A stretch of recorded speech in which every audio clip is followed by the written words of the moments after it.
Bismillahirrahmanirrahim. Assalamualaikum warahmatullahi wabarakatuh.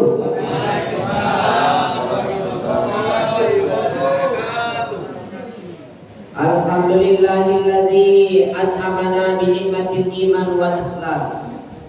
Asyhadu an la ilaha illallah wahdahu la syarika lah. Wa asyhadu anna Muhammadan abduhu wa rasuluhu la nabiyya ba'da.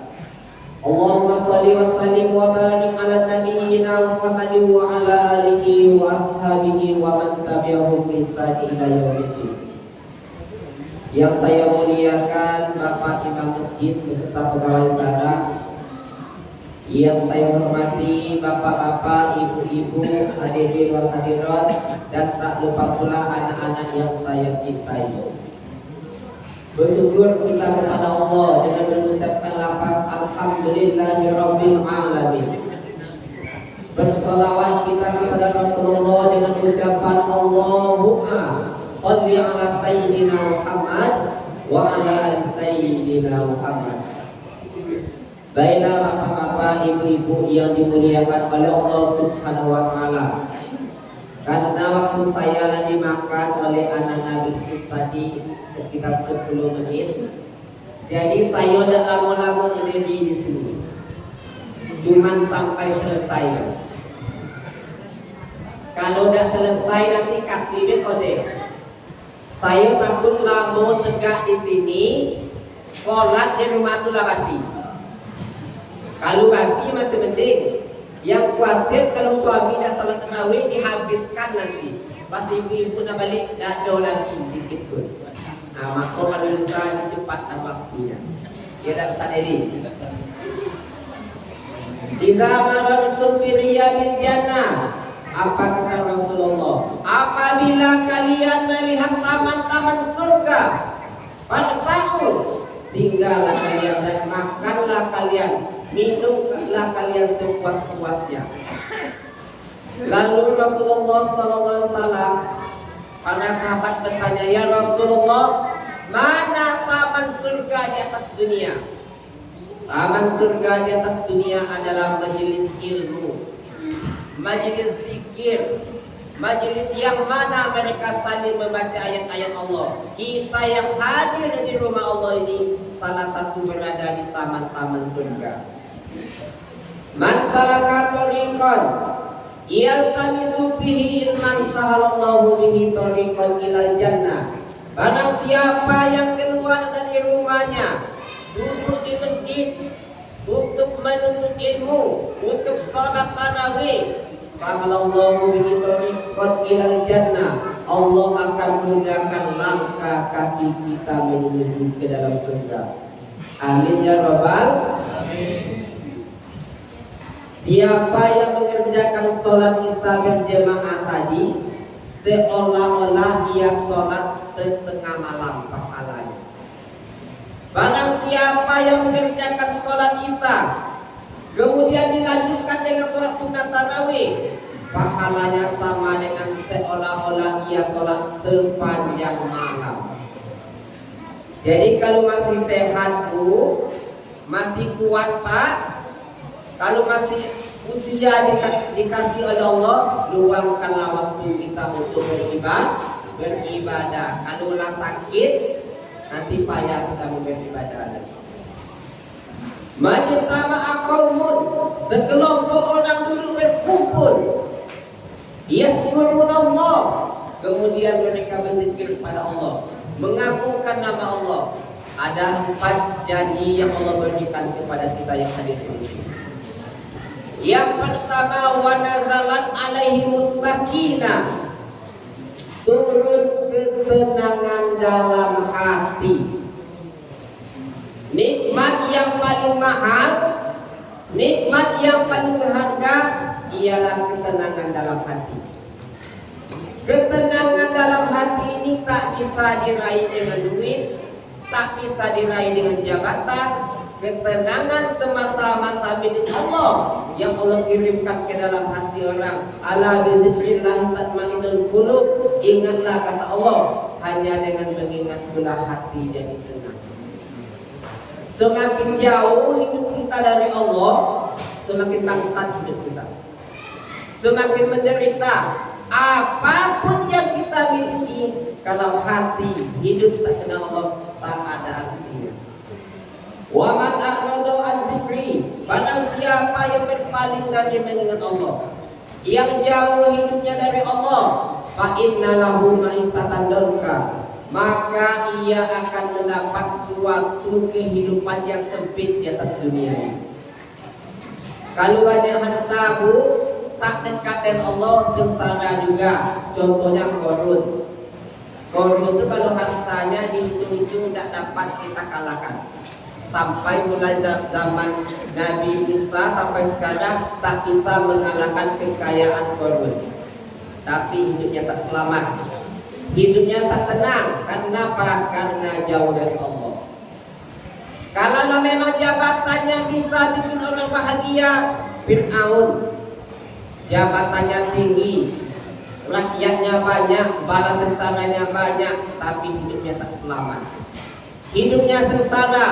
Di akhirat telah menunggu azab yang pedih. Kenapa? Karena tak taat dengan Allah. Raja-raja dulu banyak dikisahkan dalam Quran, mereka sombong tak taat dengan Allah, Allah hancurkan hidupnya. Raja Namrud, Raja Abraha. Jadi yang kita cari hidup di atas dunia ini adalah ridha Allah Subhanahu wa ta'ala. Kalau cuma kaya, kalau cuma pangkat tinggi, kalau cuma kita menjadi orang yang berkualitas, terpandang di masyarakat, tapi tak kenal Allah, tak ada hidup, percayalah. Baiklah ibu-ibu yang dimuliakan oleh Allah Subhanahu wa ta'ala. Di sini saya akan mengasih judul, yaitu keutamaan beristighfar pada bulan Ramadan. Barang siapa yang banyak minta ampun pada Allah, maka Allah akan memudahkan kesusahan hidupnya dan memberi dia rezeki dari jalan yang tak disangka-sangka. Ibu, kita sekarang sudah masuk pada 15 Ramadan. Perbaiki diri kita, gunakanlah sisa umur yang ada semakin dekat dengan Allah agar hidup kita selamat. Suatu hari ada kisah yang bernama Imam Hasan Al-Basri. Ia adalah seorang ulama tabi'in. Ada sahabat, ada tabi'in. Kalau sahabat Nabi ini orang yang berjumpa langsung dengan Nabi, sholat bersama Nabi, makan bersama Nabi, minum bersama Nabi, itu namanya sahabat atau sahabat Nabi. Kalau tabi'in, dia tidak berjumpa dengan Nabi, tapi ia bertemu dengan sahabat Nabi, sempat makan bersama sahabat Nabi, sempat sholat bersama sahabat Nabi, hidup sempat bersama sahabat Nabi. Namanya tabi'in. Namanya adalah Imam Hasan Al-Basri. Pada suatu hari datang pada hari itu 3 tamu. Yang pertama, tamu yang datang seorang suami dan istrinya mengadu keluhannya. Jadi Imam Hasan Al-Basri ini pada masanya beliau terkenal dengan kualitas imannya, ketakwaannya, orang yang sangat dekat pada Allah. Jadi datang seorang suami istri mengadu keluhannya. Wahai Imam Hasan, kami ini sudah lama sekali menikah, tapi belum juga kunjung dapat anak. Lalu Imam Hasan ini senyum.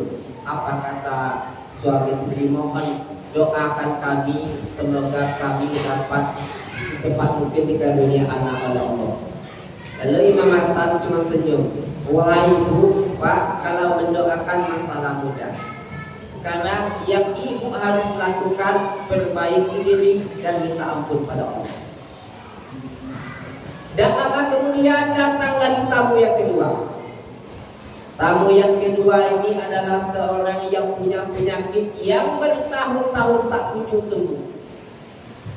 Lalu mengadu pada Imam Hasan Al-Basri, wahai Imam Hasan, mohon doa saya, semoga penyakit saya ini lekas sembuh. Kata Imam Hasan, kalau mendoakan masalah gampang, tapi yang harus dilakukan perbaiki diri dan minta ampun pada Allah. Yang ketiga, tamu yang ketiga ini datang mengadu, wahai Imam Hasan, sawah ladang saya kering, rezeki saya semakin susah, hidup saya semakin larat. Mohon doakan saya semoga rezeki saya ini semakin mengalir, sawah ladang saya semakin berkembang. Kata Imam Hasan, banyaklah minta ampun pada Allah. Lalu istrinya bertanya, wahai Imam Hasan, 3 tamu yang datang berbeda-beda masalahnya, tapi jawabannya satu, suruh minta ampun. Apakah ada jawaban yang lain? Kalau kita ibu, Pak, dokter, kalau sakit penyakit dalam, contoh dokter Taufan, obatnya pasti ini beda dengan dokter spesialis THT, tidak mungkin sama.